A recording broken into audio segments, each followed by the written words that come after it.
What's going on, YouTube? My name is Jim, and today we're actually going to be doing an upgrade to the Traxxas, or I guess I should say Latrax Teton and the Desert PreRunner. Now, we've already done an unboxing video of these two cars, so if you guys want to check that out, you guys can click on this box here or the link below.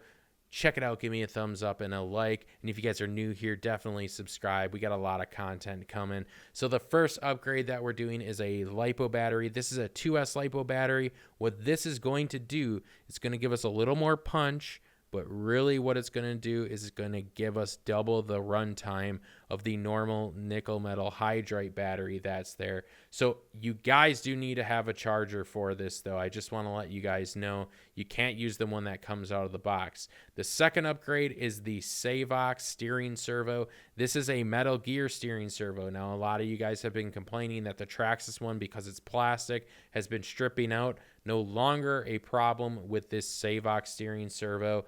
Very easy, affordable upgrade. And then the third tip here, I call it a tip because it's not really an upgrade. It's just a tip. We're actually going to flip our suspension around and it's going to work 100 times better. I promise you this. We've tried it on multiple vehicles. Now, the first thing, when we install the LiPo battery, we need to remove the old battery body clip system they have here. These LiPo battery packs are bigger. They fit in there very snug. We don't need to lock them down. They're not moving anywhere. I just want to let you guys know it's not going to fall out. It's not going to slide around. It's also not hitting the center drive shaft. Works really, really nicely. Now, you guys are going to need to wiggle it, obviously, quite a bit to take it out. I actually just leave mine in there. I just plug it in when the car's off, you know. It's very simple. Now, Traxxas, Latrax, whatever you guys want to call it, let's just admit it is a Traxxas product. The ESCs on these products are all set to nickel metal hydride mode. So what we need to do is we need to hold down the blue switch for about 5 to 7 seconds. Then we're going to hear this. Then we're going to see a green LED. It's going to stay solid green. This means we're in low voltage mode. Now, the nice thing is you guys can always flip back to nickel metal hydride mode. Just holding it down for 7 seconds. The red LED indicates that we're no longer in low voltage mode. Very simple, very easy. That's the first upgrade. Now, the steering servo here is the SAVOX steering servo. Again, links and all that stuff will be in the description below where you guys can actually pick this up. But in case you guys actually wanted to know, this is the SAVOX SH0255MG Micro. This steering servo is very, very nice. It comes with all the hardware that we actually need, and we only need 2 pieces of hardware, the steering servo itself, and then obviously the horn for the actual bell crank steering system that's on the actual vehicle.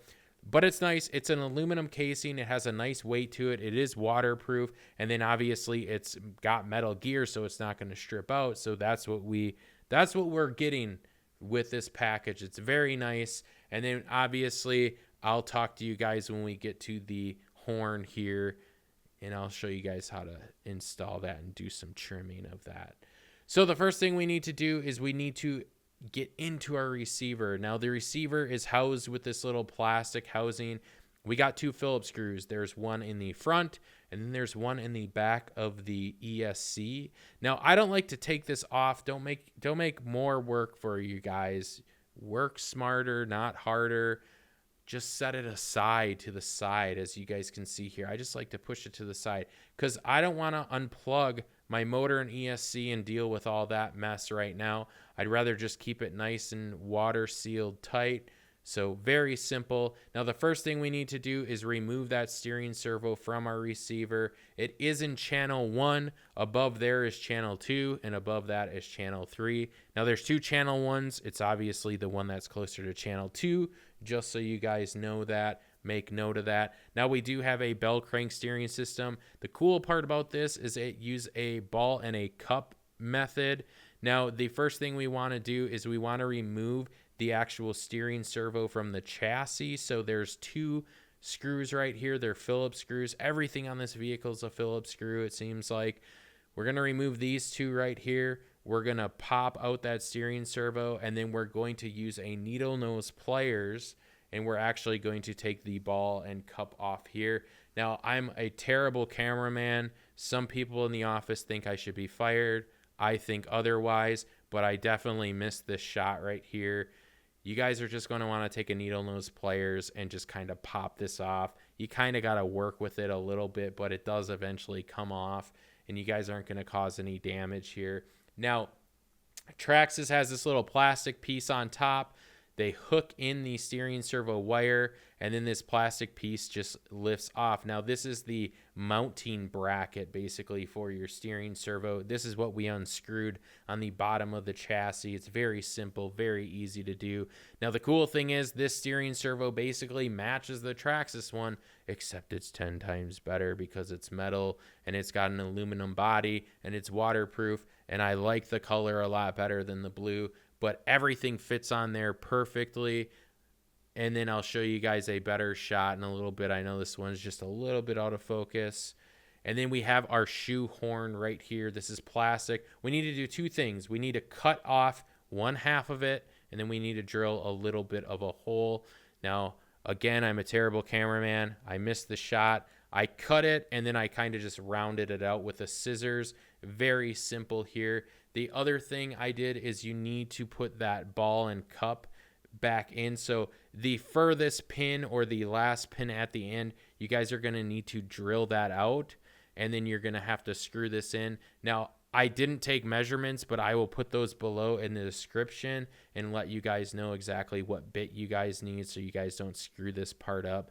But it's very simple. It's very easy to do, and it fits really, really well. Now, a steering servo, I don't know how they are set at the factory, but what we need to do is we need to find absolutely 90 degrees. So what we're going to do is we're going to reseed this into the receiver.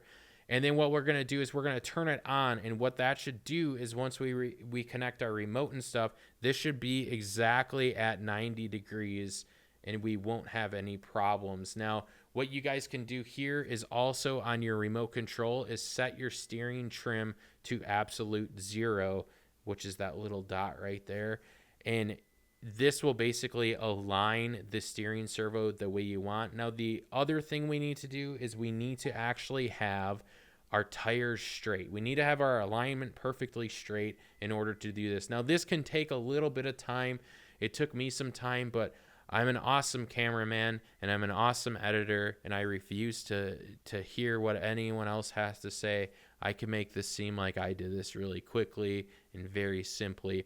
We basically just want to make alignment so that we're always forward. Our tires are forward. We have perfect steering servo alignment, everything like that. So then when we're actually turning our trim on our steering, we're actually getting some effect here. Now, again, I missed some shots, but essentially what we're going to do is we're going to take those two Phillips screws once we align our cup and ball here, and we want to honestly, attach that to the chassis here. So I know this is kind of running a little bit longer. This is honestly the hardest upgrade to do, in my opinion. It's not really hard. It's just time consuming. But it definitely helps out, and it's going to save you guys money instead of keep replacing, the Traxxas ones that are plastic. Now, there is some extra wire here. Now, what I just did is I kind of just folded it over itself, and I tucked it in the receiver box here. I don't think it's really going to cause a problem with the actual receiver. It's very small wire, very small gauge here. I don't think there'll be any problems. And then I'm going to basically tuck in the ESC to receiver wire in between both of these. There are some little cuts in the plastic that you guys can basically fit this wire in so it's out of the way.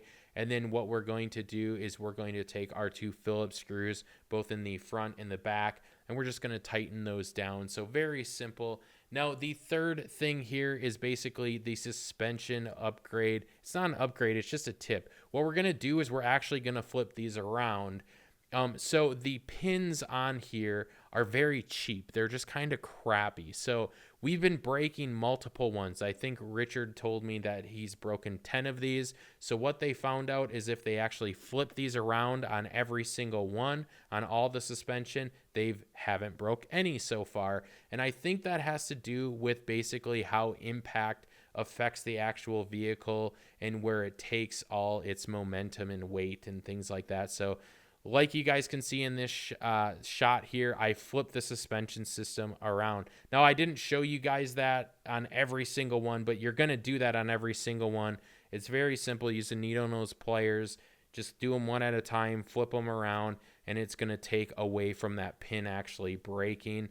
Now, I hope you guys liked the video. If you did, give me a thumbs up. If you guys want to see more videos like this in the future, leave a comment below. And if you're new here, subscribe. We got a lot of content, plus we got some more giveaways to do. Maybe we'll give away a PreRunner or a Teton that's fully loaded. Now, there are other upgrades you guys can do. Again, links are in the description below if you guys want to get your hands on this product. We definitely carry it all at dollarhobbies.com. Until next time, I hope you guys have a good one. Peace.